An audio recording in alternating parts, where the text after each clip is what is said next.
और वीडियो देखने के लिए चैनल को सब्सक्राइब करें। एक बहुत गरीब किसान था। वह अपनी बेटी के साथ एक छोटी सी झोंपड़ी में रहता था। उसके पास खेती करने के लिए इतनी कम जमीन थी कि उसकी फसल को बेचकर उसे बिल्कुल थोड़े से रुपए मिलते थे। उन रुपयों से वे लोग ठीक से खाना भी नहीं खा पाते थे। वह राजा के पास अपनी समस्या लेकर आया। राजा दयालु थे। उन्होंने किसान को अपनी जमीन में से कुछ जमीन दे दी खेती करने के लिए। उन्होंने कहा, यह जमीन तो हमारी ही रहेगी, लेकिन उस पर उगने वाली फसल तुम्हारी होगी। किसान ने राजा को बहुत बहुत धन्यवाद दिया। एक दिन वह खेत की जुताई कर रहा था। तभी उसका हल किसी कठोर चीज से टकराया। उसने वहां खोदकर देखा तो उसे सोने की एक ओखली मिली। किसान ईमानदार था।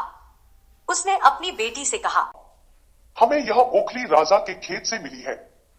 जिसकी जमीन है उसी की यह ओखली भी है, इसीलिए हमको इसे राजा को लौटा देना चाहिए। किसान की बेटी बोली, नहीं पिताजी, आप ऐसा मत कीजिए। आपको सिर्फ ओखली मिली है। यदि राजा ने आपसे इसकी सोने की मूसल भी मांगी तो आप क्या करेंगी? आप इस ओखली को अपने ही पास रखिए। लेकिन किसान को यह बात ठीक नहीं लगी। वह बोला, जो चीज हमें मिली ही नहीं वह मांगने का राजा को कोई अधिकार नहीं है। वह राजा के पास ओखली लेकर पहुंचा। लेकिन दरबार में ठीक वैसा ही हुआ जैसा कि किसान की बेटी ने सोचा था। राजा ने सोचा कि किसान ने लालचवश मूसल अपने पास रख ली है।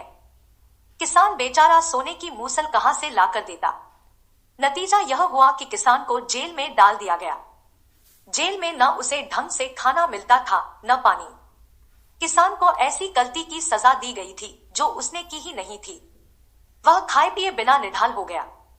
लेटे लेटे वह रोता रहता था और कहता था, बेटी की बात मानी होती, काश मैंने अपनी बेटी की बात मानी होती।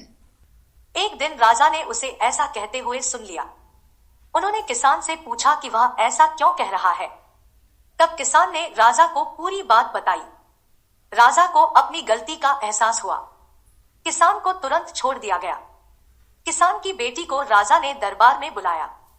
उससे बातें करने के बाद राजा को पता चल गया कि वह कितनी बुद्धिमान है।